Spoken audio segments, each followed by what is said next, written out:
तुम्ही पाहत आहात MCN न्यूज मराठी।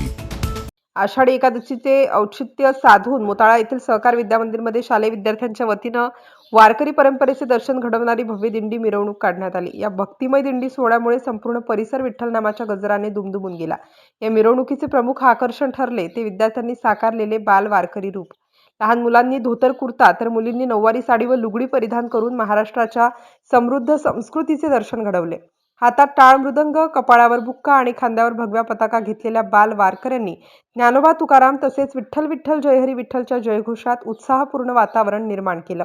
कार्यक्रमाच्या सुरुवातीला सहकार विद्यामंदिरचे मुख्याध्यापक अभिजित देशमुख आणि बुलढाणा अर्बन मोताळा शाखाधिकारी कृष्णा पाटील यांच्या हस्ते श्री विठ्ठल रखुमाई यांच्या प्रतिमेचे पूजन करून दिंडी सोहळ्याला प्रारंभ करण्यात आला। विद्यार्थ्यांना आपल्या संस्कृती, परंपरा आणि वारकरी संप्रदायाची ओळख व्हावी, तसेच नवीन पिढीमध्ये आध्यात्मिक आणि सांस्कृतिक मूल्यांची रुजवण व्हावी या उद्देशाने या सुंदर सोहळ्याचे आयोजन करण्यात आले होते। या दिंडी मिरवणुकीत शिक्षक, शिक्षकेतर कर्मचारी आणि विद्यार्थ्यांनी उत्स्फूर्त सहभाग नोंदवला। MCN न्यूज मराठीकरिता कृष्णा पाटील, मोताळा।